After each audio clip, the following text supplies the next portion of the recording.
이 늙은이가 누군 줄 알고 감히. 그 말이 터져 나오기까지 저는 평생을 참아왔습니다. 재산도 권력도 명예도 다 숨기고 살았어요.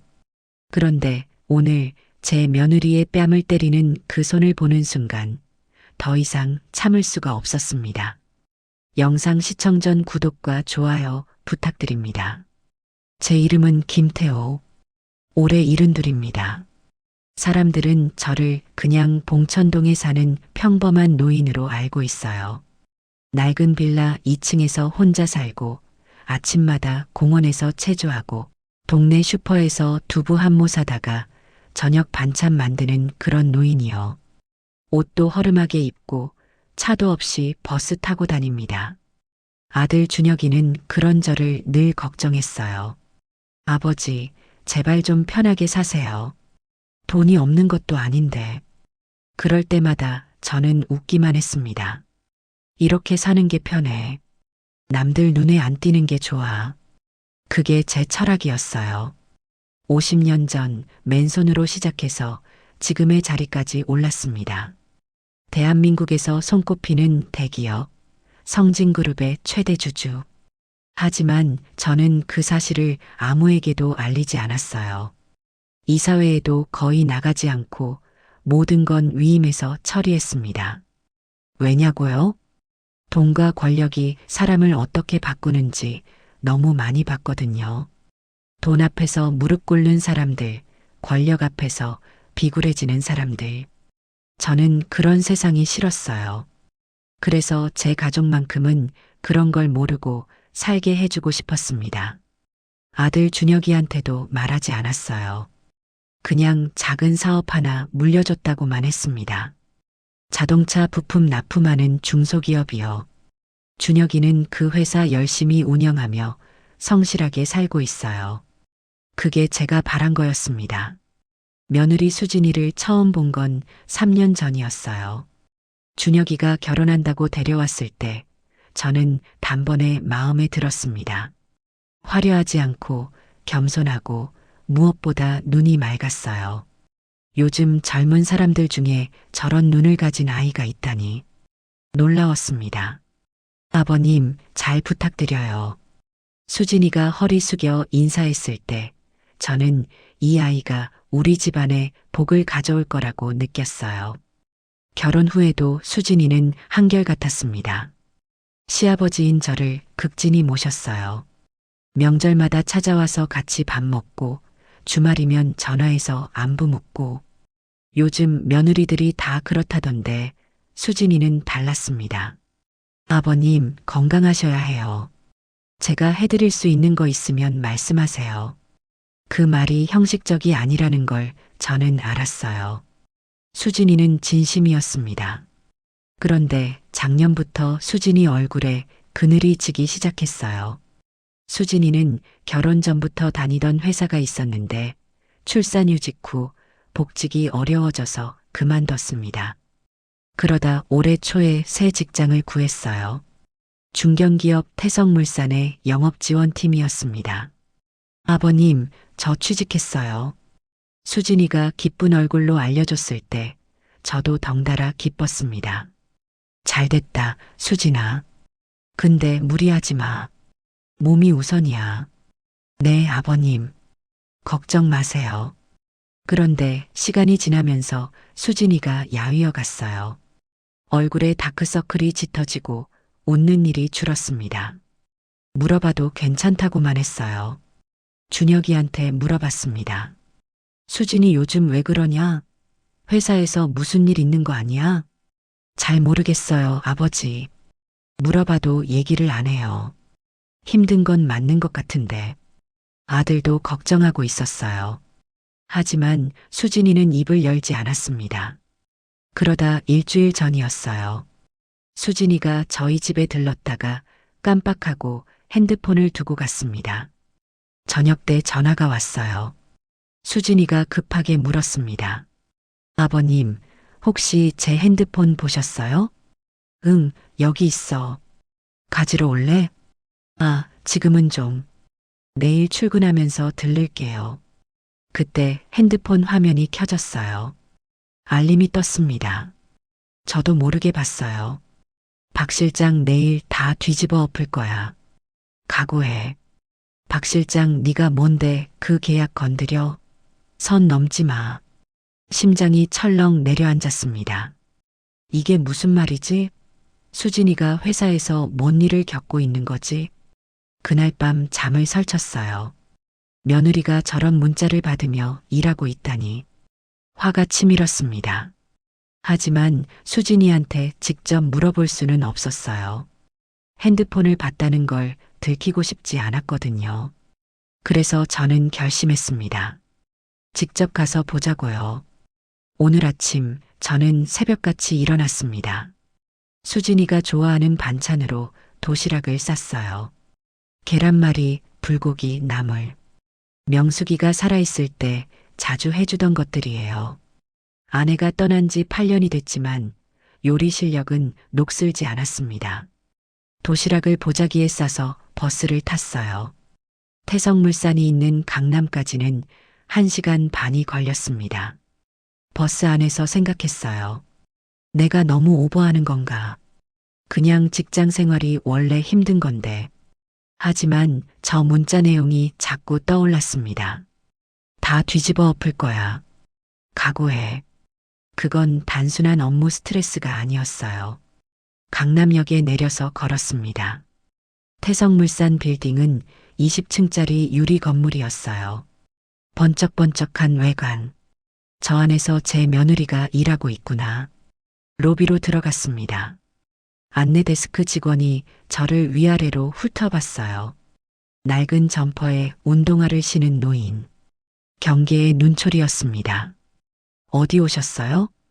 영업지원팀의 김수진 사원 만나러 왔는데요. 어떤 관계시죠? 시아버지요. 직원의 표정이 미묘하게 바뀌었어요. 동정인지 의아함인지 모를 눈빛. 잠시만요. 연락해 볼게요. 전화를 거는 동안 저는 로비를 둘러봤습니다. 양복 입은 사람들이 바쁘게 오갔어요. 다들 저를 쳐다보지도 않았습니다. 눈에 안 들어오는 거겠지요. 늙고 초라한 노인 따위는. 저기요, 어르신. 직원이 불렀습니다. 김수진 사원이 지금 회의 중이래요. 1시간 정도 기다리셔야 하는데 괜찮으세요? 괜찮아요.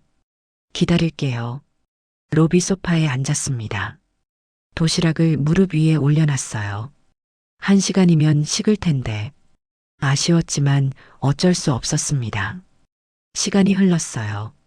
점심시간이 가까워지자 사람들이 우르르 내려왔습니다. 엘리베이터에서 쏟아지는 직원들. 웃고 떠들며 밖으로 나가는 무리들. 그때 수진이가 보였어요. 엘리베이터에서 내리는 수진이. 그런데 혼자가 아니었습니다. 앞에 중년 남자가 걸어가고 있었어요. 수진이는 그 뒤를 졸졸 따라가고 있었습니다. 저는 반가워서 일어서려다가 멈췄어요. 뭔가 이상했습니다. 수진이 표정이 굳어 있었거든요. 그리고 그 남자의 걸음걸이. 어깨를 잔뜩 치켜 올리고 뻣뻣하게 걷는 게 화가 난 것 같았어요. 저는 소파에서 일어나 슬쩍 뒤를 따랐습니다. 그들은 로비를 지나 건물 뒤편으로 향했어요. 사람들 눈에 안 띄는 곳이었습니다.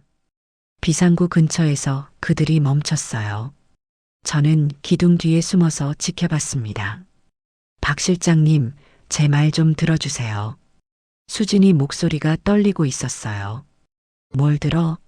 내가 뭘 잘못했는지 알기나 해? 남자가 목소리를 높였습니다. 저 남자가 박 실장이구나. 저는 정당하게 문제 제기한 거예요. 그 계약서에 분명히 오류가 있었잖아요. 그래서 네가 뭔데 계약서에 손을 대? 5년차 과장도 아니고 1년도 안 된 신입이. 하지만 그대로 진행하면 회사에 손해가. 손해? 그건 네 걱정할 일이 아니야. 박 실장이 소리를 질렀어요. 수진이가 움찔했습니다. 네가 영웅 되려고 그런 거 아니야?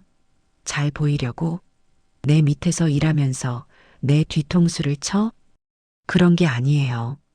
저는 정말 닥쳐. 순간 정적이 흘렀어요. 저는 숨을 죽였습니다. 박 실장이 한 발짝 다가갔어요. 수진이가 뒷걸음쳤습니다. 야, 김수진. 내가 누군지 알지? 태성물산 영업지원팀에서 10년 넘게 일했어. 이 회사 영업의 절반은 내가 만들었다고. 근데 네 같은 애가 뭘 안다고 감히 내 결제 서류에 딴지를 걸어? 실장님, 저는 다음 주 인사발령 나. 알아? 네가 어디로 갈 것 같아? 수진이 얼굴이 새파랗게 질렸어요. 창고 관리팀이야. 지하에서 박스나 옮기는 거. 그것도 싫으면 나가든가. 실장님, 그건 너무 뭐. 이게 사회야. 조직이 어떻게 돌아가는지 몰라서 이 꼴인 거야. 저는 주먹을 불끈 쥐었습니다. 화가 치밀어 올랐어요. 저 자식이 뭔데? 저 자식이 뭔데 우리 수진이한테. 하지만 더 충격적인 건 그 다음이었어요. 사과해. 박 실장이 말했습니다. 네. 무릎 꿇고 사과하라고.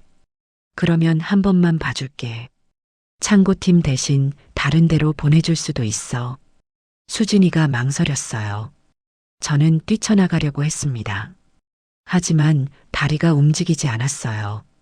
수진이가 어떻게 할지 지켜봐야 했습니다. 실장님, 저는 잘못한 게 없어요. 수진이가 고개를 들었어요. 떨리는 목소리였지만 굽히지 않았습니다. 잘못한 게 없다고? 웃기네. 박 실장의 얼굴이 일그러졌어요. 그래, 끝까지 안 꺾이겠다? 그 순간이었습니다. 박 실장의 손이 번개처럼 움직였어요. 찰싹? 뺨을 때리는 소리가 비상구에 울려 퍼졌습니다. 수진이가 휘청거렸어요. 손으로 뺨을 감싸 쥐었습니다. 새빨갛게 달아오른 뺨. 눈에 눈물이 고였지만 수진이는 울지 않았습니다. 저는 그 장면을 보며 온몸이 굳어버렸어요. 평생 수많은 협상을 해왔습니다. 날카로운 말들, 비열한 술수, 뒤통수, 다 겪어봤어요. 하지만 이건 달랐습니다. 제 며느리가, 제 가족이 눈앞에서 막고 있었어요. 정신 차려. 이 회사에서 네 편은 아무도 없어. 시아버지가 재벌이야? 친정아버지가 장관이야? 뒤가 있어? 박 실장이 비웃었습니다. 넌 그냥 아무것도 아니야. 알겠어? 그 말이 귓가에 박혔어요. 아무것도 아니라고. 뒤가 없다고. 저는 기둥 뒤에서 나왔습니다. 천천히 걸어갔어요. 심장이 미친 듯이 뛰었지만 걸음은 침착하게. 수진아. 제가 부르자 수진이가 고개를 돌렸어요. 눈이 휘둥그레졌습니다. 아, 아버님? 박 실장도 돌아봤어요. 저를 위아래로 훑어보더니 코웃음을 쳤습니다. 뭐야, 이 양반은. 어디서 들어온 거야? 저는 대답하지 않고 수진이에게 다가갔어요. 괜찮아? 아버님, 왜 여기? 어떻게? 수진이가 당황해서 말을 더듬었어요. 저는 수진이의 뺨을 살펴봤습니다. 빨갛게 부어 있었어요. 손자국이 선명했습니다. 가슴이 찢어지는 것 같았습니다. 야, 할아버지. 박 실장이 불쾌한 목소리로 말했어요. 여기 직원 아니면 못 들어오는 데야. 뭐야, 이 사람 시아버지라며? 손녀 데리러 온 거야? 손녀가 아니라 며느리야. 제가 조용히 말했습니다. 뭐? 며느리? 아, 진짜 촌스럽네. 이 바닥이 어떻게 돌아가는지 모르시나 본데. 박 실장이 헛웃음을 쳤어요. 어르신, 요즘 회사가 어떤 데인지 아세요? 며느리가 일 못해서 혼나는 거예요. 제가 가르치는 중이었으니까 방해하지 마시고 가세요. 가르친다고? 제가 되물었습니다. 뺨을 때리는 게 가르치는 거야? 박 실장의 눈이 날카로워졌어요. 어르신, 이건 회사 일이에요. 상관 마시고 가세요. 아니면 경비 부를까요? 경비? 저는 피식 웃었어요. 그래, 경비 불러봐. 근데 그 전에 하나만 물어보자. 저는 한 발짝 다가갔습니다. 자네, 태성물산이 어디 소속인지 알아? 네. 뭔 소리예요? 박 실장이 어이없다는 표정을 지었어요. 태성물산은 독립중견기업이에요. 어디 소속이 어딨어요? 독립? 저는 고개를 저었습니다. 모르고 있었구나. 뭐요? 태성물산의 최대 주주가 성진그룹이라는 거. 순간 공기가 얼어붙었어요. 박 실장의 표정이 미묘하게 바뀌었습니다. 성진그룹? 그건 뭔? 그리고 성진그룹의 최대 주주가 누군지 아나? 저는 박 실장의 눈을 똑바로 쳐다봤어요. 나야. 정적이 흘렀습니다. 박 실장이 헛웃음을 쳤어요. 하지만 그 웃음이 어색했습니다. 할아버지. 요즘 치매 어르신들이 많다던데. 갑자기 뭔 성진그룹이에요. 농담도 참. 농담이 아니야. 저는 주머니에서 핸드폰을 꺼냈어요. 오랫동안 쓰지 않던 번호로 전화를 걸었습니다. 나야. 지금 태성물산에 있어. 10분 안에 와. 끊고 나서 박 실장을 봤어요. 그의 얼굴에 불안이 스치는 게 보였습니다. 뭐예요, 지금? 누구한테 전화한 거예요? 기다리면 알게 돼.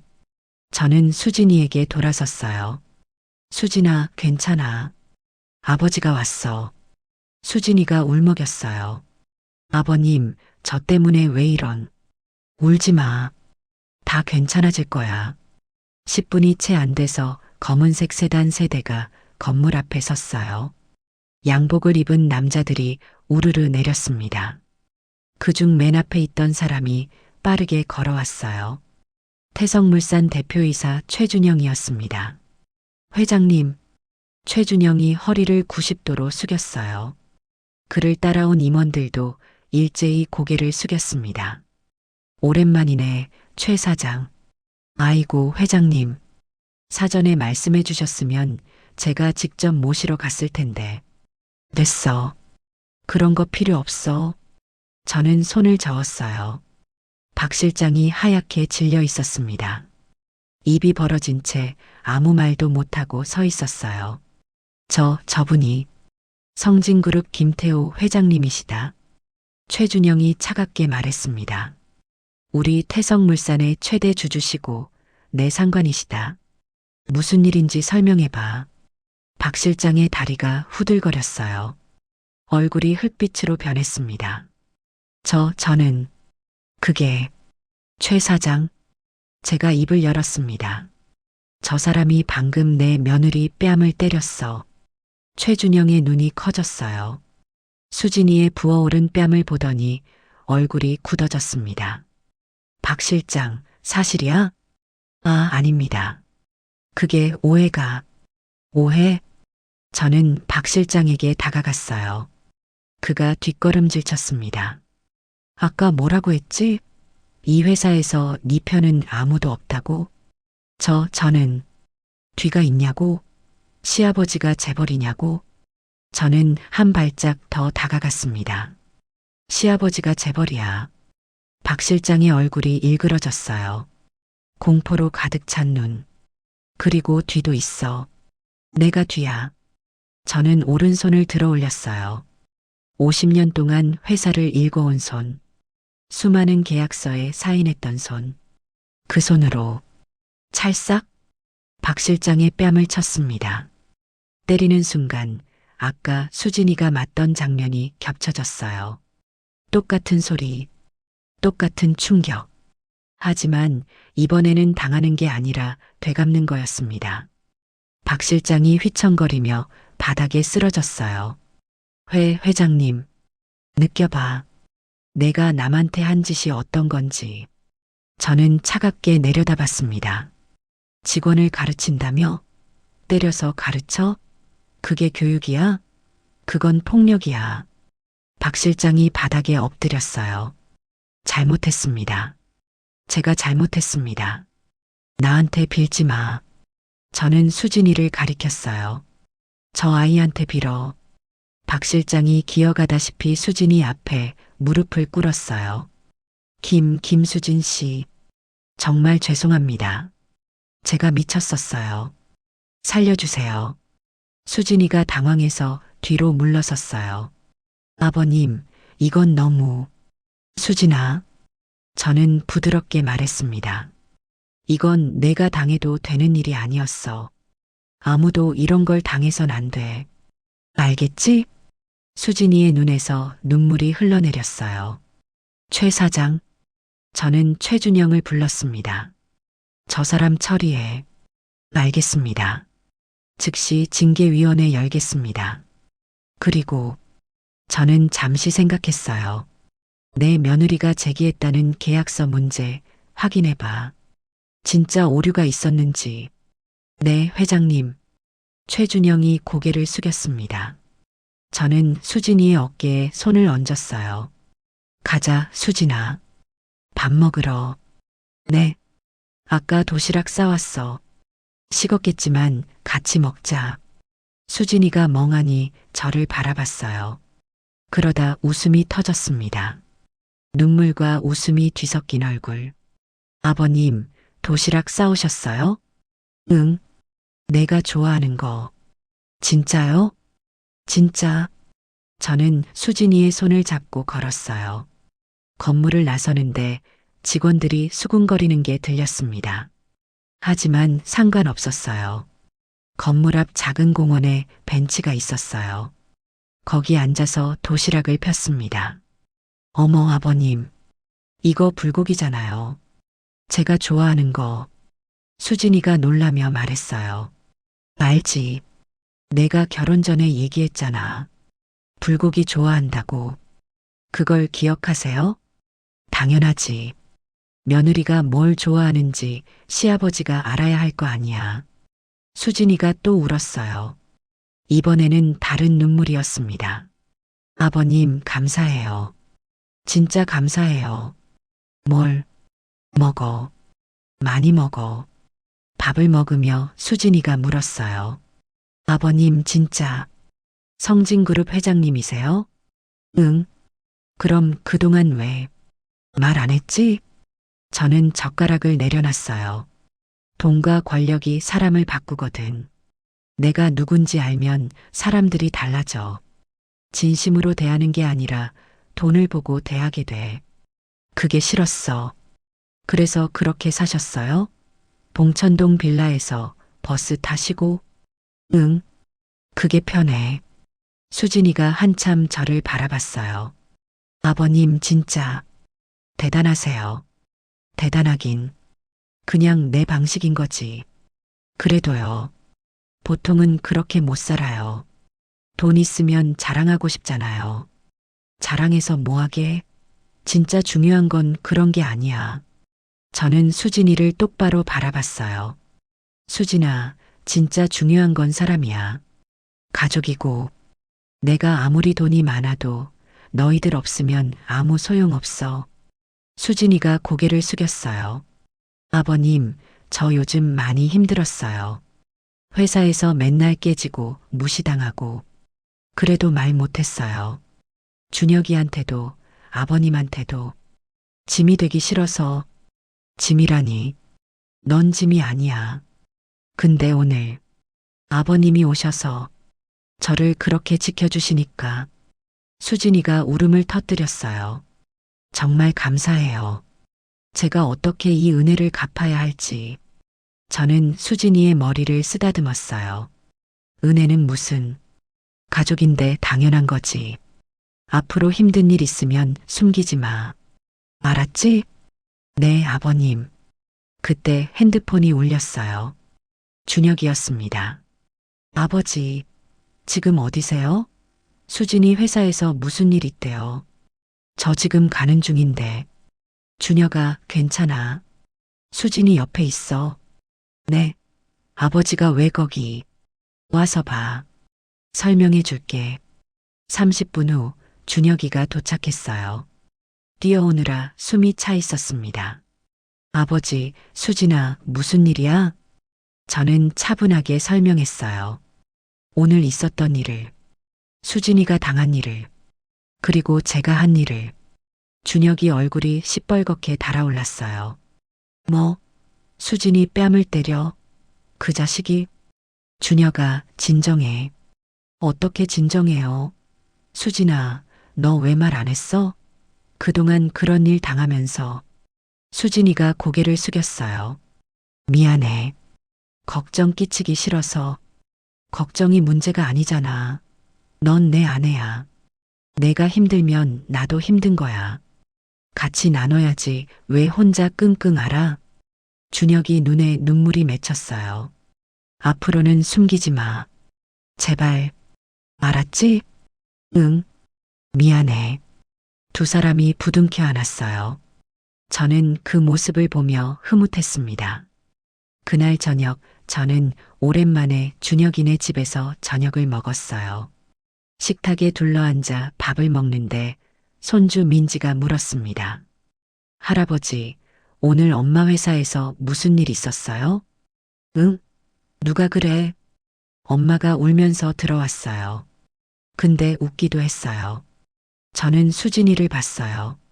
수진이가 멋쩍게 웃었습니다. 민지야, 할아버지가 오늘 엄마를 구해줬어. 구해줬어요? 어떻게? 나쁜 사람한테서.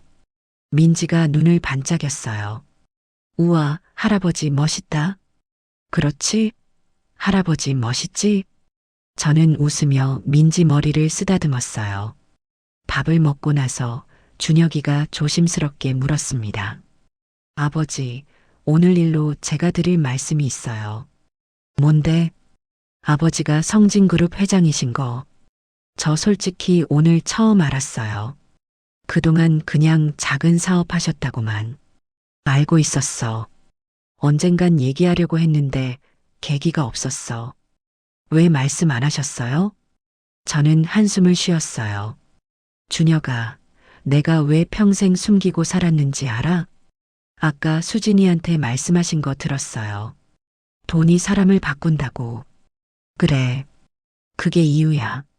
내가 누군지 알면 사람들이 나를 나로 안 봐. 돈으로 봐.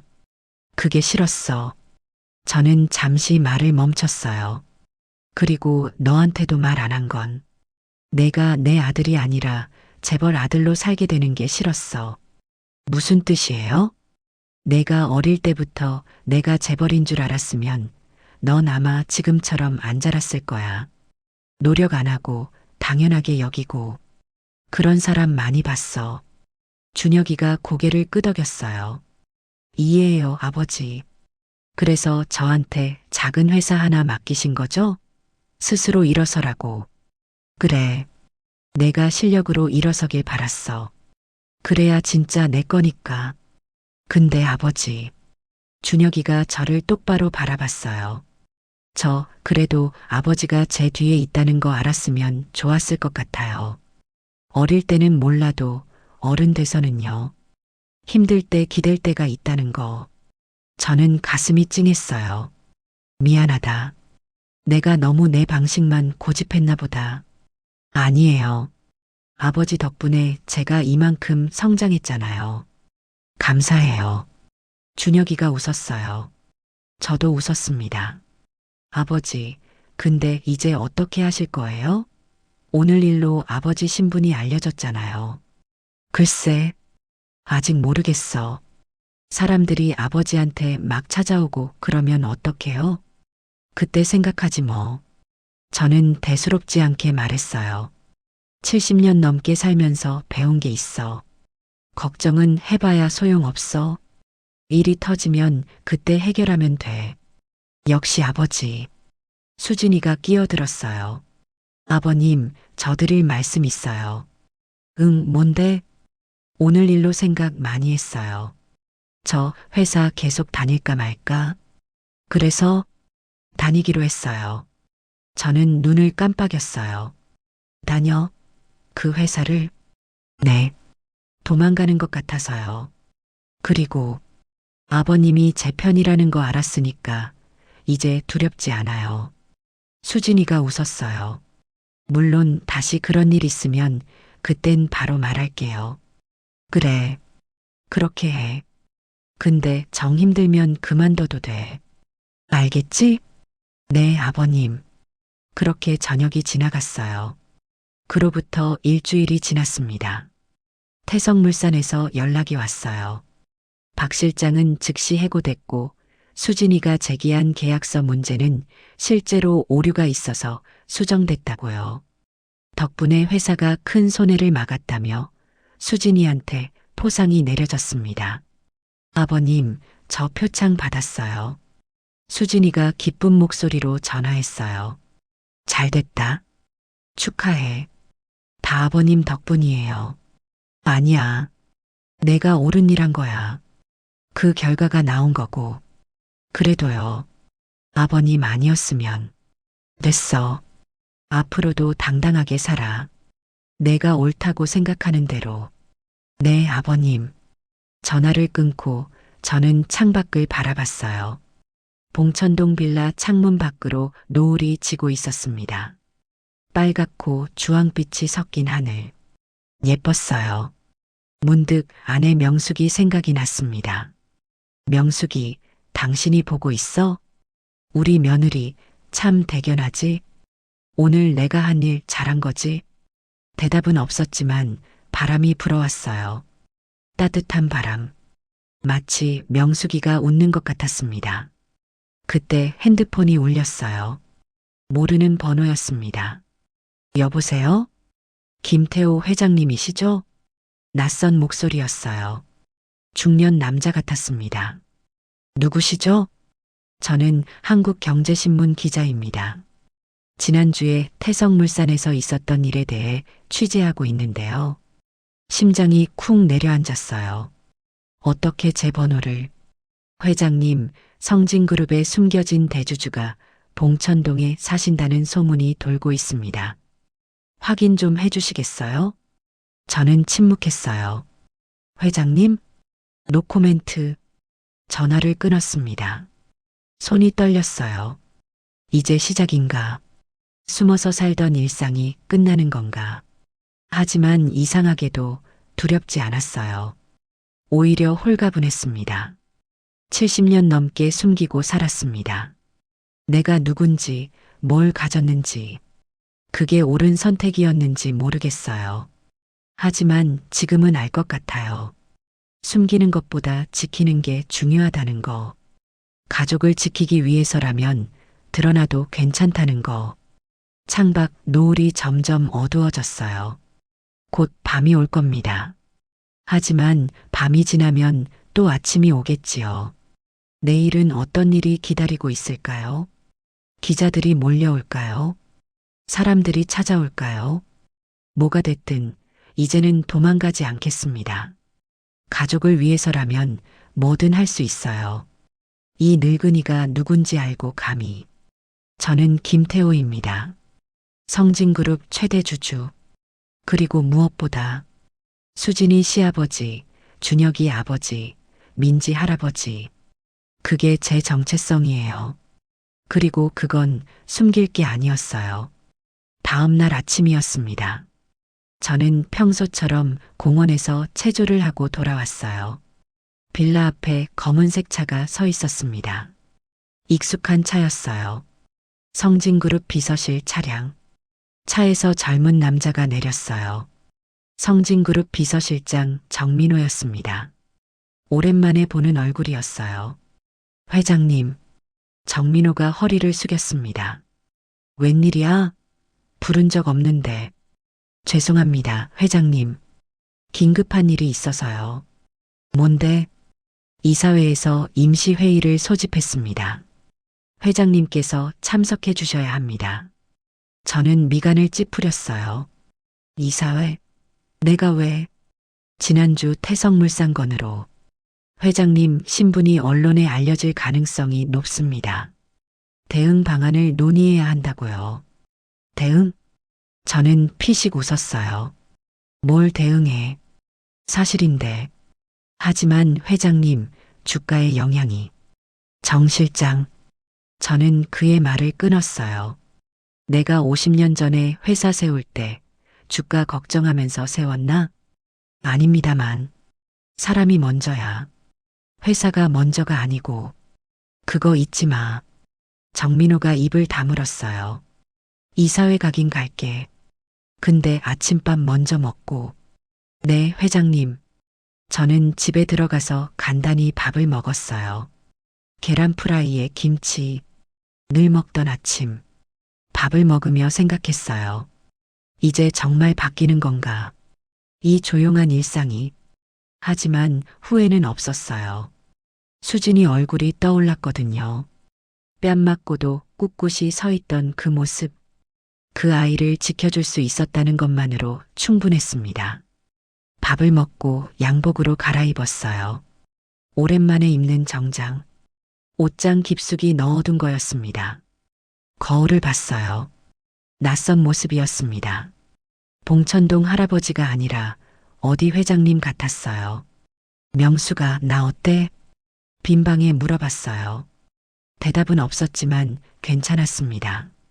차를 타고 성진그룹 본사로 향했어요. 강남 한복판에 있는 50층짜리 빌딩. 제가 세운 건물이지만 거의 오지 않았습니다. 로비에 들어서자 직원들이 술렁였어요. 수근수근 소리가 들렸습니다. 저분이 진짜 회장님이래. 말도 안 돼. 저렇게 소박하게 사셨다며? 저는 신경 쓰지 않고 엘리베이터를 탔어요. 50층 이사회실로 올라갔습니다. 문을 열자 이사들이 일제히 일어났어요. 양복 입은 중년들이 허리를 숙였습니다. 회장님, 오랜만입니다. 앉으세요. 저는 상석에 앉았어요. 오랜만에 앉는 자리. 불편했습니다. 회의 시작하죠. 이사 중 한 명이 입을 열었어요. 회장님, 지난주 태성물산 건으로 언론에서 취재 요청이 쏟아지고 있습니다. 대응 방안을 논의해야 합니다. 대응이라면 공식 입장을 내야 합니다. 회장님 신분 공개 여부, 향후 경영 참여 방침 등을요. 저는 잠시 생각했어요.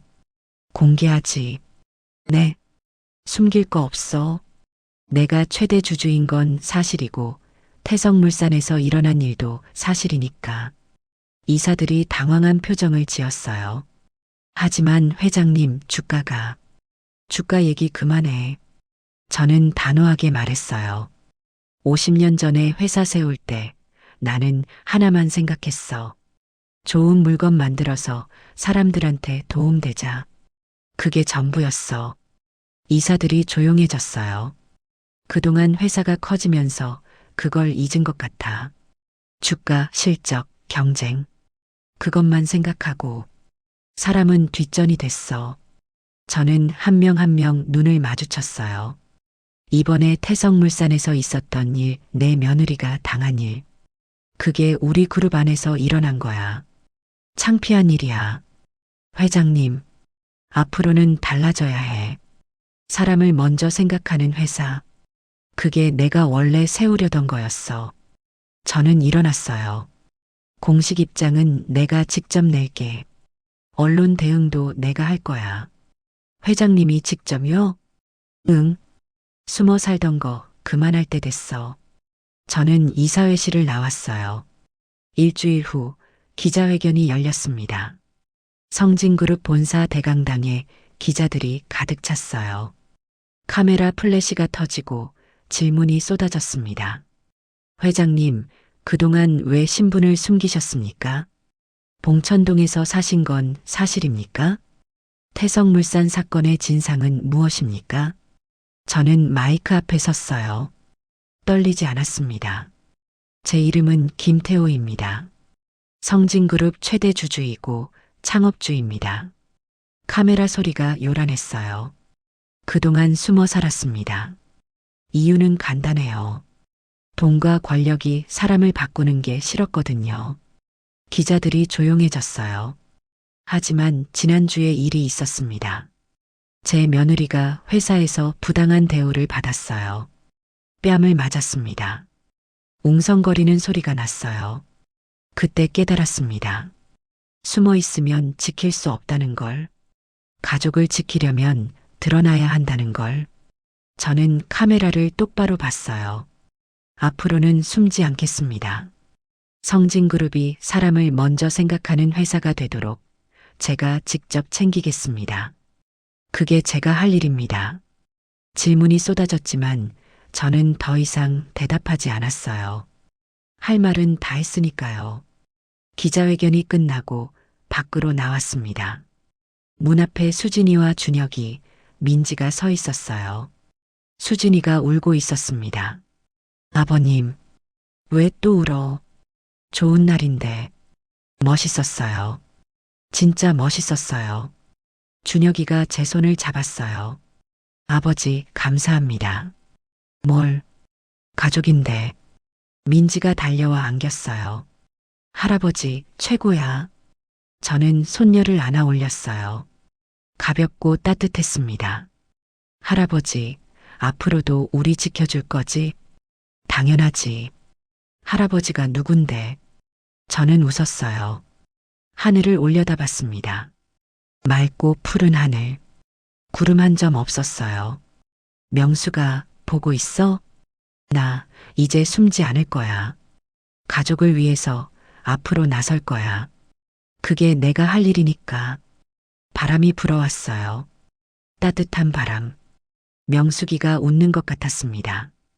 저는 가족들과 함께 걸었어요. 어디로 가는지는 몰랐습니다. 하지만 괜찮았어요. 함께라면 어디든 괜찮으니까요. 그날 저녁 저는 다시 봉천동 빌라로 돌아왔습니다. 익숙한 골목, 익숙한 계단, 익숙한 문. 할아버지, 옆집 꼬마가 뛰어나왔어요. 동네에서 아는 아이였습니다. 오늘 뉴스에서 할아버지 봤어요. 할아버지 부자래요? 그래, 뭐 그런 것 같더라. 우와, 진짜요? 근데 왜 여기 살아요? 저는 웃었어요. 여기가 좋아서. 진짜요? 돈 많으면 큰 집 사면 되잖아요. 큰 집이 좋은 게 아니야. 편한 집이 좋은 거지. 꼬마가 고개를 갸웃했어요. 이해 못하는 것 같았습니다. 나중에 크면 알게 될 거야. 저는 꼬마 머리를 쓰다듬고 집에 들어왔어요. 좁은 방, 낡은 가구, 창밖으로 보이는 빌딩 숲. 변한 건 없었어요.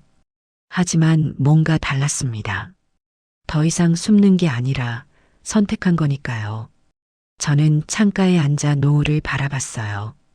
오늘도 예뻤습니다. 내일은 또 어떤 일이 있을까요? 기자들이 더 찾아올까요? 사람들이 몰려올까요? 뭐가 됐든 이제는 괜찮아요. 가족이 있으니까, 지킬 사람이 있으니까, 그리고 무엇보다 더 이상 혼자가 아니니까요.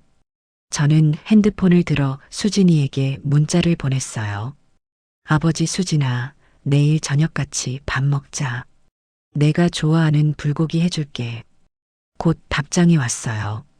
수진 네 아버님, 기대할게요. 사랑해요. 사랑해요. 그 말이 마음에 스며들었어요. 따뜻하게.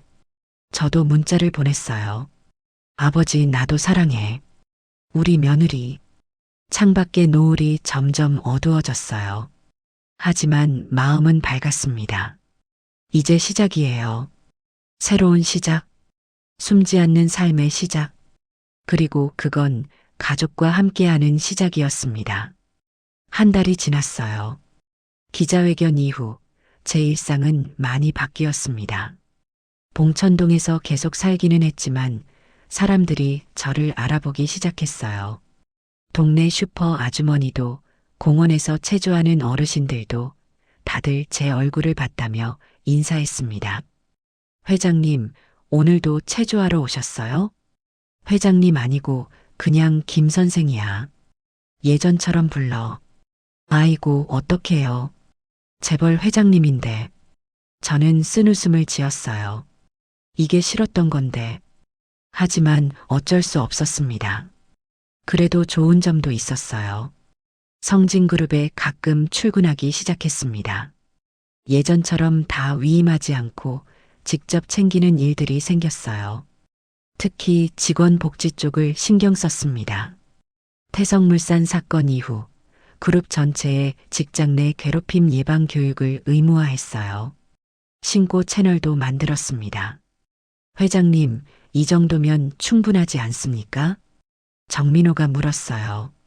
충분하면 뭐해? 실제로 바뀌어야지. 하지만 비용 얘기 또 하네. 저는 한숨을 쉬었어요. 정 실장, 사람이 행복해야 회사도 잘 돼. 그 반대가 아니야. 알겠어? 네, 회장님. 이렇게 조금씩 바꿔가고 있었어요. 완벽하진 않았습니다. 저도 실수하고 직원들도 적응하느라 힘들어했어요. 하지만 방향은 맞다고 생각했습니다. 어느 주말이었어요. 준혁이네 집에서 가족 모임이 있었습니다. 저, 준혁이, 수진이, 민지. 넷이서 식탁에 둘러앉았어요. 아버지, 요즘 회사에서 바쁘시다면서요? 준혁이가 물었어요. 응, 좀 그래. 무리하지 마세요. 연세가 있으신데. 연세는 난 아직 젊어. 어디가 젊어요. 72인데. 72이면 젊은 거야. 요즘 80까지 일하는 사람 많아. 수진이가 웃었어요. 아버님, 건강이 최고예요. 오래오래 건강하셔야 저희가 좋죠. 알았어. 조심할게. 민지가 끼어들었어요. 할아버지, 나 이번에 학교에서 상 받았어. 그래. 무슨 상? 착한 어린이상. 우와, 우리 민지 착하구나. 누구 닮아서 이렇게 착할까? 할아버지 닮았지. 그래, 맞아. 할아버지 닮았어. 저는 민지 머리를 쓰다듬었어요. 이런 순간이 행복했습니다. 돈으로 살 수 없는 것, 권력으로 얻을 수 없는 것, 가족과 함께하는 평범한 시간. 아버님, 수진이가 조심스럽게 말했어요. 저 드릴 말씀이 있어요. 뭔데? 저 둘째 생겼어요. 순간 식탁이 조용해졌어요. 그러다 한꺼번에 환호성이 터졌습니다. 진짜? 수진아, 진짜야? 준혁이가 놀라서 물었어요. 응, 어제 병원에서 확인했어. 아이고, 세상에. 저도 놀라서 일어났어요. 수진아, 축하해. 아이고, 이게 무슨 경사야? 아버님, 감사해요. 민지가 눈을 반짝였어요. 나 언니 돼? 아니면 오빠? 아직 몰라. 나중에 알게 될 거야. 우와, 신난다. 저는 가슴이 벅찼어요. 손주가 또 생긴다. 이 늙은이한테 또 하나의 기쁨이 생긴다. 수진아, 이번에는 무리하지 마. 알겠지? 회사 일보다 몸이 우선이야. 네, 아버님. 걱정 마세요. 필요한 거 있으면 말해. 뭐든 해줄게. 아버님만 건강하시면 돼요. 그게 제일 큰 선물이에요. 저는 수진이 손을 잡았어요. 고맙다, 수진아. 우리 집에 복 가져온 며느리야. 아버님이 복이에요. 저한테 우리는 웃었어요. 행복한 웃음. 그날 밤 저는 봉천동 빌라로 돌아왔습니다. 방에 들어와 불을 켰어요. 익숙한 공간. 하지만 오늘따라 덜 외로웠습니다. 창가에 앉아 밤하늘을 봤어요. 별이 떠 있었습니다. 명수가, 우리 손주 또 생긴대. 기쁘지? 나도 기뻐. 당신이 보고 싶긴 하지만 그래도 괜찮아. 당신이 남겨준 가족이 있으니까. 그게 당신이 나한테 준 가장 큰 선물이야. 고마워, 명수가. 저는 눈을 감았어요. 바람이 창문을 스쳤습니다. 내일도 해가 뜨겠지요. 모레도, 그 다음 날도. 매일이 새로운 날이에요. 하지만 변하지 않는 게 있어요. 가족이라는 것, 사랑이라는 것. 그건 영원하니까요. 저는 조용히 잠들었어요. 행복한 꿈을 꾸며. 그로부터 6개월이 지났습니다. 봄이 왔어요. 수진이 배가 많이 불렀습니다. 곧 출산 예정이었어요. 저는 요즘 매일 준혁이네 집에 갔어요. 수진이 곁에서 도움을 주려고요. 아버님, 너무 무리하시는 거 아니에요? 매일 오시고. 괜찮아. 이게 재밌어. 저는 웃었어요. 손주 보러 오는 게 무슨 무리야. 이게 낙이지. 그래도 됐어. 그리고 내가 해줄 수 있는 건 이것밖에 없잖아. 수진이가 감동한 얼굴로 저를 봤어요. 아버님 정말 감사해요. 진심으로. 뭘, 가족인데. 그날 저녁 저는 저녁을 짓고 있었어요. 준혁이는 회사, 민지는 학원. 수진이와 둘이 있었습니다. 그때 수진이가 갑자기 배를 움켜쥐었어요. 아, 아버님. 왜? 어디 아파? 배가 진통 같아요. 저는 순간 당황했어요.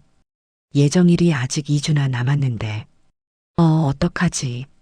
병원 가야지. 택시. 아니, 119 불러야 하나. 아버님, 침착하세요. 먼저 준혁이한테 연락해 주세요. 수진이가 오히려 저를 진정시켰어요. 저는 떨리는 손으로 전화를 걸었습니다. 준혁아, 수진이 진통 왔어. 빨리 와. 네, 지금요? 알겠어요. 바로 갈게요. 준혁이 목소리도 다급했어요.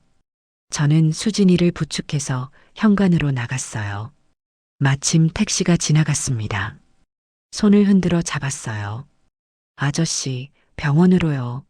산부인과.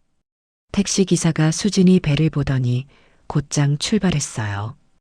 병원에 도착하자 의료진이 수진이를 분만실로 데려갔습니다. 저는 복도에 서서 기다렸어요. 심장이 미친 듯이 뛰었습니다. 곧 준혁이가 도착했어요. 숨을 헐떡이며 뛰어왔습니다. 아버지, 수진이는요? 분만실에 들어갔어. 아이고. 준혁이도 복도에 주저앉았어요. 둘이서 말없이 기다렸습니다. 1시간이 지났어요. 2시간. 그리고 드디어 문이 열렸습니다.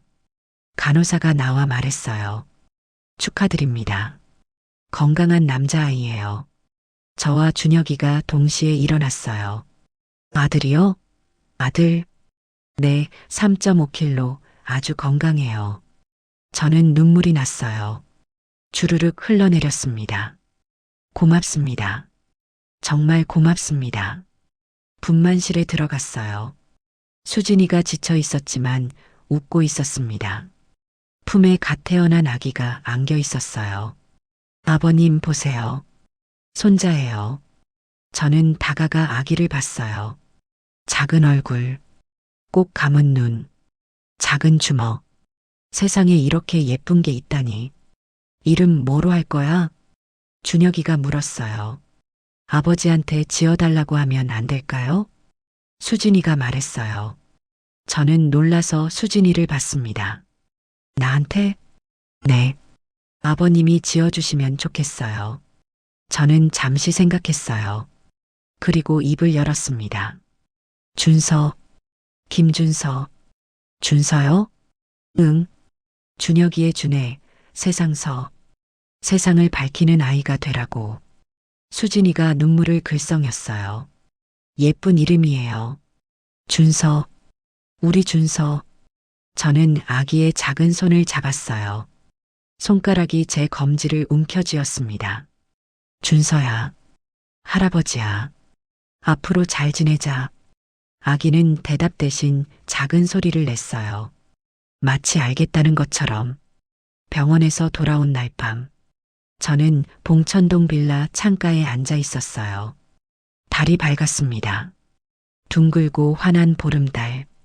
명수가 우리 손잡았어. 예쁘더라. 이름은 준서야. 내가 지었어. 당신이 보면 좋아했을 텐데. 저는 눈을 감았어요. 평생 살면서 돈도 벌고 회사도 세우고 많은 걸 이뤘습니다. 하지만 그 중에 가장 값진 건 이런 순간들이었어요. 아기의 작은 손이 내 손을 잡던 그 순간, 가족들이 웃던 그 얼굴, 그게 진짜 행복이었습니다. 저는 이제 73이에요. 앞으로 얼마나 더 살지 모르겠어요. 5년? 10년? 아니면 내일 갑자기 떠날 수도 있겠지요. 하지만 괜찮아요. 후회 없이 살았으니까. 가족을 지켰으니까. 사랑을 나눴으니까. 창밖의 달이 환하게 빛났어요. 저는 조용히 웃었습니다. 고마워. 다들. 그 말을 남기고 저는 눈을 감았어요. 내일도 해가 뜨겠지요. 그리고 그 해 아래서 저는 또 가족과 함께 하겠지요. 그게 제 남은 삶이에요. 그리고 그건 충분히 행복한 삶입니다. 준서가 태어난 지 석 달이 지났습니다.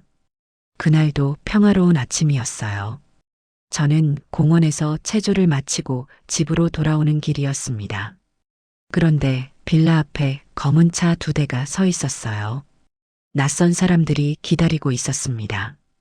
양복 입은 남자 셋. 그 중 한 명이 저를 보더니 다가왔어요. 김태호 회장님이시죠? 누구시오? 저희는 법무법인 한성입니다. 드릴 말씀이 있어서요. 변호사들, 심상치 않았어요. 무슨 일인데? 회장님을 상대로 소송이 제기됐습니다. 소송? 저는 미간을 찌푸렸어요. 누가 나를 고소했다는 거요? 변호사가 서류 봉투를 내밀었어요. 박정수 씨입니다. 폭행 및 명예훼손으로요. 박정수? 그 이름을 듣는 순간 저는 알았어요. 박 실장이었습니다. 집에 들어와 서류를 펼쳤어요. 소장 내용은 이랬습니다. 피고 김태호는 2024년 4월 15일 태성물산 사옥에서 원고 박정수의 뺨을 폭행하였으며 이로 인해 원고는 심각한 정신적 충격과 사회적 명예실추를 겪었다. 이에 손해배상 5억 원을 청구한다. 5억 원. 저는 피식 웃었어요. 웃음이 나왔습니다. 이 자식이 끝까지 뺨을 때린 건 사실이에요. 그건 부정하지 않겠습니다. 하지만 그게 왜 일어났는지, 그 전에 뭐가 있었는지는 쏙 빠져 있었어요. 전화벨이 울렸습니다. 준혁이었어요. 아버지, 뉴스 보셨어요? 뉴스? 무슨? 아버지 기사 떴어요. 성진그룹 회장, 전 직원 폭행으로 피소라고. 심장이 철렁 내려앉았어요. 벌써 기사가 났어? 네. 인터넷에 난리예요. 아버지 욕하는 댓글이 엄청. 저는 급히 핸드폰으로 뉴스를 검색했어요. 단독 성진그룹 김태호 회장, 전 직원 폭행 논란. 갑질의 끝판왕. 속보 재벌 회장이 일반 직원 뺨 때려. 피해자 트라우마 시달려. 이슈 김태호 회장 폭행 영상 공개. 네티즌 저게 재벌이냐. 영상? 저는 손이 떨렸어요. 영상을 클릭했습니다. 화면에 그날 장면이 나왔어요. 제가 박 실장 뺨을 때리는 장면. 누군가 몰래 찍은 게 분명했습니다. 하지만 그 영상에는 앞부분이 없었어요. 박 실장이 수진이를 때리는 장면. 그건 잘려 있었습니다. 영상은 오직 제가 때리는 장면만 담고 있었어요. 마치 제가 아무 이유 없이 직원을 폭행한 것처럼 보였습니다. 이 자식이. 저는 이를 악물었어요. 박 실장. 그 자식이 복수를 시작한 거였습니다. 그날 오후 성진그룹 본사에서 긴급회의가 소집됐어요. 이사회실에 들어서자 분위기가 싸늘했습니다. 이사들의 표정이 좋지 않았어요. 회장님, 상황이 심각합니다. 최준영 사장이 말했어요. 주가가 하루 만에 8% 빠졌습니다. 언론에서 연일 때리고 있고 불매운동 조짐까지 보입니다. 불매운동? 네. SNS에서 갑질 재벌 불매 해시태그가 퍼지고 있습니다. 저는 한숨을 쉬었어요. 그 영상 편집된 거야. 앞부분이 잘렸어. 알고 있습니다. 하지만 원본 영상이 없으면 증명하기 어렵습니다. CCTV는 태성물산 측에 확인했는데 그 구역은 CCTV 사각지대였습니다. 사각지대. 박 실장이 그걸 알고 그곳에서 수진이를 때린 거였어요. 처음부터 계획된 거였을지도 모릅니다. 그때 이사 중 한 명이 입을 열었어요. 부회장 강민철. 오래전부터 저와 사이가 좋지 않았던 사람입니다. 회장님, 이번 일로 회사 이미지가 크게 실추됐습니다. 그래서 책임을 지셔야 하지 않겠습니까? 저는 그를 똑바로 봤어요. 무슨 책임? 회장직에서 물러나시는 게 어떻겠습니까? 회의실이 조용해졌어요. 다른 이사들이 눈치를 봤습니다. 저는 침착하게 말했어요. 강 부회장, 자네 그거 알아? 저 영상에 안 나온 부분이 뭔지. 그자가 내 며느리를 먼저 때렸어. 아무 이유 없이 직원 얼굴에 손찌검을 했다고. 하지만 그건 증거? 내 며느리 얼굴에 손자국이 났어. 그게 증거야. 저는 자리에서 일어났어요. 나는 물러나지 않아. 가족을 지킨 게 잘못이라면 그 잘못 기꺼이 지겠어. 하지만 도망가지는 않을 거야. 저는 회의실을 나왔습니다. 집에 돌아오니 수진이가 와 있었어요. 준서를 안고 눈이 부어 있었습니다. 아버님, 수진아, 왜 울어? 다 제 때문이에요. 제가 그때 그냥 참았으면. 무슨 소리야? 참았으면 뭐가 달라졌어? 저는 수진이 앞에 앉았어요. 수진아, 들어. 그때 내가 참았으면 그 자식은 계속 그랬을 거야. 너한테도 다른 사람한테도. 내가 옳은 일 한 거야. 하지만 아버님이 이렇게 곤란해지셨잖아요. 이 정도 곤란쯤이야. 나 평생 더한 일도 많이 겪었어. 저는 수진이 손을 잡았어요. 걱정 마. 진실은 밝혀지게 돼 있어. 그때 준혁이가 들어왔어요. 표정이 굳어 있었습니다. 아버지, 좋은 소식이에요. 좋은 소식? 그날 현장에 있던 사람 중 한 명이 연락 왔어요. 영상 전체를 가지고 있대요. 저는 눈이 커졌어요. 뭐? 누가? 태성물산 경비원이요. 개인 핸드폰으로 찍었는데 무서워서 말 못하고 있었대요. 근데 뉴스 보고 양심에 찔렸다고. 희망이 보였습니다. 그 사람 어디 있어? 내일 만나기로 했어요. 다음 날 저희는 그 경비원을 만났어요. 50대 초반의 남자였습니다. 이름은 최동수. 태성물산에서 10년 넘게 경비로 일했다고 했어요. 회장님, 죄송합니다. 진작 말씀드렸어야 하는데. 괜찮아요. 지금이라도 나와줘서 고맙습니다. 최동수 씨가 핸드폰을 꺼냈어요. 영상을 재생했습니다. 화면에 그날 장면이 나왔어요. 하지만 이번에는 처음부터였습니다. 박 실장이 수진이에게 소리 지르는 장면. 무릎 꿇고 사과해. 수진이가 거부하는 장면. 저는 잘못한 게 없어요. 그리고 박 실장이 수진이 뺨을 때리는 장면. 찰싹 선명하게 찍혀 있었어요. 저는 눈을 감았습니다. 다시 보니 화가 치밀었어요. 이 영상 제가 써도 되겠습니까? 네, 회장님. 쓰세요. 진실이 밝혀져야죠. 저는 최동수 씨 손을 꼭 잡았어요. 고맙습니다. 정말 고맙습니다. 그날 저녁 저희는 기자회견을 열었어요. 성진그룹 본사 대강당. 기자들이 가득 찼습니다. 카메라 플래시가 터지고 질문이 쏟아졌어요. 회장님, 폭행 혐의에 대해 어떻게 생각하십니까? 피해자가 트라우마를 호소하고 있는데요. 저는 마이크 앞에 섰어요. 오늘 여러분께 보여드릴 게 있습니다. 화면에 영상이 재생됐어요. 최동수 씨가 찍은 전체 영상. 기자들이 숨을 죽이며 지켜봤습니다. 박 실장이 수진이를 때리는 장면이 나오자 여기저기서 탄성이 터졌어요. 저게 피해자가 오히려. 영상이 끝난 후 저는 입을 열었어요. 제가 뺨을 때린 건 사실입니다. 부정하지 않겠습니다. 기자들이 조용해졌어요. 하지만 그 전에 저 남자가 제 며느리를 때렸습니다.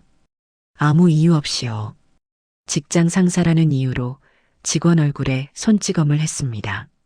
저는 카메라를 똑바로 봤어요. 저는 가족을 지켰습니다. 그게 잘못이라면 그 잘못 달게 받겠습니다. 하지만 누군가 제 가족을 때리는 걸 보고 가만히 있을 수는 없었습니다. 질문이 쏟아졌어요. 박정수 씨 소송은 어떻게 하실 겁니까? 맞대응하겠습니다. 제 며느리도 폭행 피해자입니다. 정당한 법적 절차를 밟겠습니다. 성진그룹 회장직은요? 물러나지 않습니다. 할 일이 있으니까요. 기자회견이 끝났어요. 그날 밤 여론이 뒤집혔습니다. 인터넷에 새로운 기사들이 쏟아졌어요. 반전 성진그룹 폭행 사건, 알고 보니 정당방위였다. 전체 영상 공개 며느리 먼저 때린 건 박 실장. 네티즌 시아버지 멋있다. 여론 역전 가족 지킨 회장님 응원 본물. 댓글 분위기도 완전히 바뀌었어요. 저런 시아버지 어디 있어? 부럽다. 박 실장 그 자식이 더 나쁘네. 직원 때리다니. 회장님 멋있다. 진짜 사나이. 저는 핸드폰을 내려놓았어요. 후련했습니다. 하지만 아직 끝난 게 아니었어요. 일주일 후 법원에서 첫 재판이 열렸습니다. 저는 정장을 입고 법정에 섰어요. 박 실장도 와 있었습니다. 저를 보더니 눈을 피했어요. 재판이 시작됐어요. 박 실장 측 변호사가 먼저 말했습니다. 피고 김태호는 원고의 뺨을 폭행하여 신체적, 정신적 피해를 입혔습니다. 이에 대한 손해배상을 청구합니다. 저희 측 변호사가 반박했어요. 원고 박정수는 그 전에 먼저 피해자 김수진을 폭행했습니다. 이에 대한 증거 영상이 있습니다. 영상이 법정에서 재생됐어요. 판사가 영상을 지켜봤습니다. 박 실장의 얼굴이 하얗게 질려갔어요. 원고 측, 이 영상에 대해 할 말 있습니까? 박 실장 측 변호사가 당황했어요. 저희는 이 영상의 진위 여부를 확인해야. 영상 촬영자가 증인으로 출석해 있습니다. 확인하시겠습니까? 최동수 씨가 증인석에 섰어요. 그날 상황을 상세히 증언했습니다. 재판이 끝난 후 판사가 말했어요. 다음 기일에 판결을 내리겠습니다. 한 달 후 판결이 났어요. 판결문. 원고 박정수의 청구를 기각한다. 피고 김태호의 행위는 가족을 보호하기 위한 정당방위에 해당하며 불법행위로 볼 수 없다. 오히려 원고 박정수는 김수진에 대한 폭행 혐의로 별도 형사처분을 받게 될 것이다. 저는 판결문을 읽으며 눈을 감았어요. 끝났습니다. 아니, 새로운 시작이었어요. 그날 저녁 가족들이 모였습니다. 준혁이네 집 거실. 준혁이, 수진이, 민지, 그리고 아기 준서. 아버지, 축하드려요. 준혁이가 웃으며 말했어요. 축하할 것까진 없어. 당연한 결과였으니까. 그래도요. 힘드셨잖아요. 힘들긴. 이 정도 가지고 뭘. 저는 웃었어요. 하지만 솔직히 힘들긴 했습니다. 잠도 못 자고 걱정도 많이 했어요. 수진이가 다가왔어요. 아버님. 응? 감사해요. 진심으로. 뭘?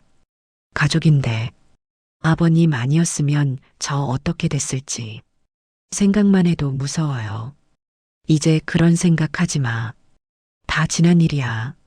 저는 수진이 어깨를 토닥였어요. 민지가 끼어들었어요. 할아버지, 나 텔레비전에서 할아버지 봤어. 그래, 어땠어? 멋있었어. 친구들이 다 부러워했어. 네 할아버지 진짜 멋있다고. 그래. 할아버지가 멋있어? 응, 최고로 멋있어. 민지가 안겨왔어요. 저는 손녀를 꼭 안았습니다. 그때 아기 준서가 울음을 터뜨렸어요. 아이고, 우리 준서 왜 울어? 수진이가 준서를 안아달랬어요. 저는 그 모습을 바라봤습니다. 이게 가족이구나. 지키고 싶은 것, 지켜야 하는 것, 이것 때문에 싸운 거구나. 가슴이 뭉클했어요. 그로부터 몇 달이 지났습니다. 박 실장은 폭행 혐의로 기소됐어요. 벌금형을 받았고 업계에서 완전히 퇴출당했습니다. 어디서도 글을 쓰려 하지 않았어요. 태성물산은 대대적인 개혁을 했습니다. 직장 내 괴롭힘 예방 시스템을 강화하고 신고 채널을 활성화했어요.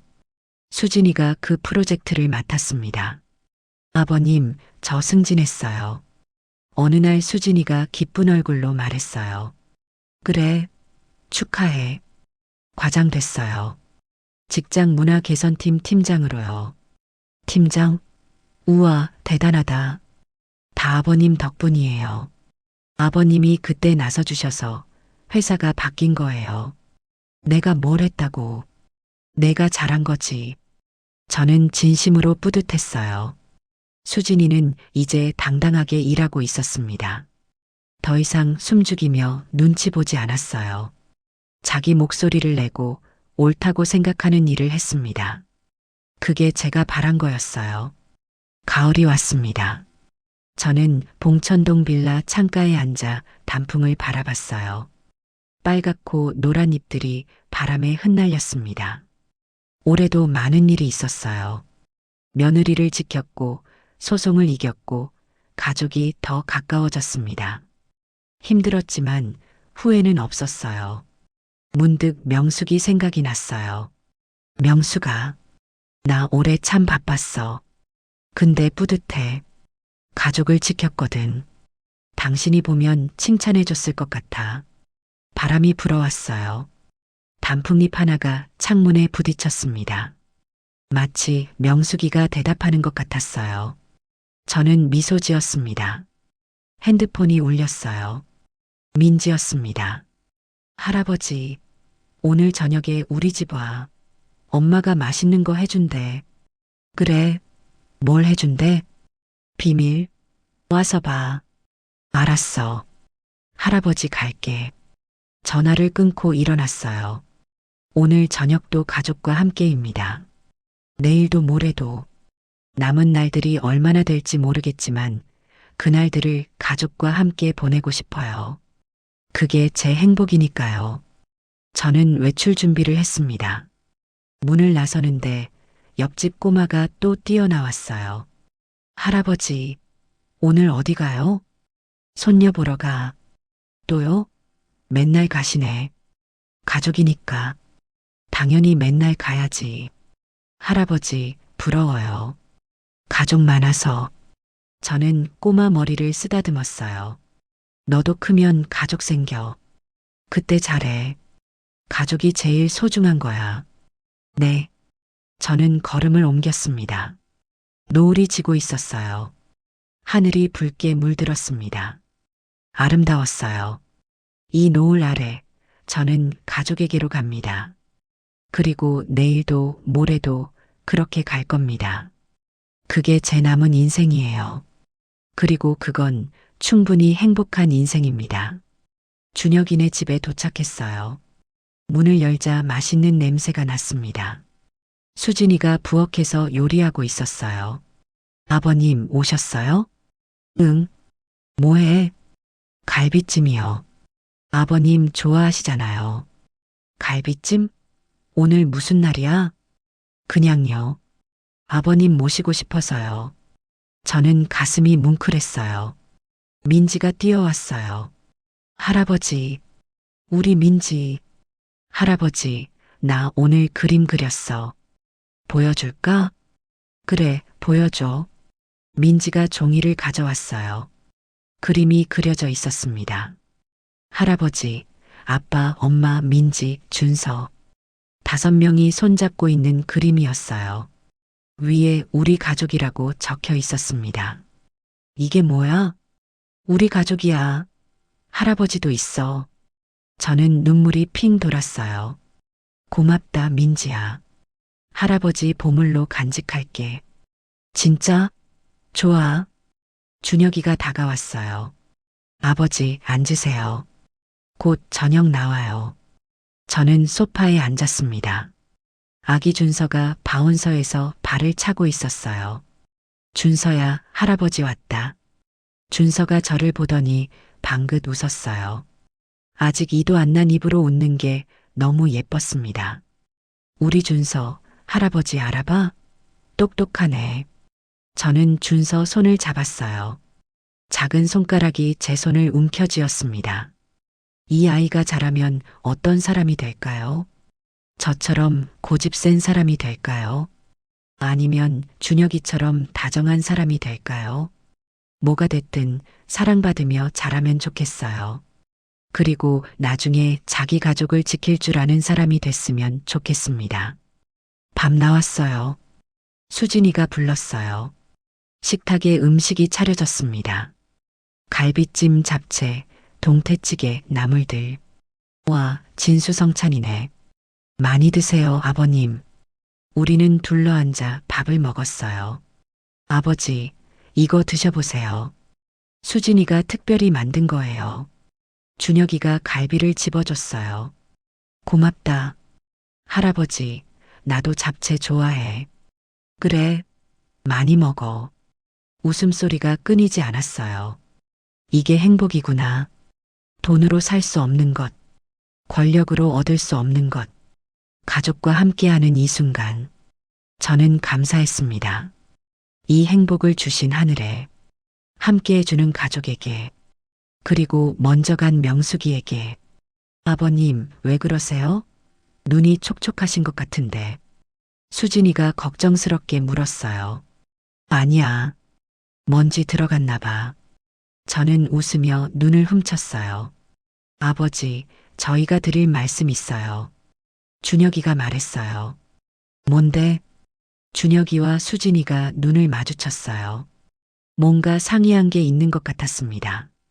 저희 이사 가려고요. 이사? 어디로? 봉천동으로요. 저는 눈이 커졌어요. 봉천동? 내가 사는데? 네.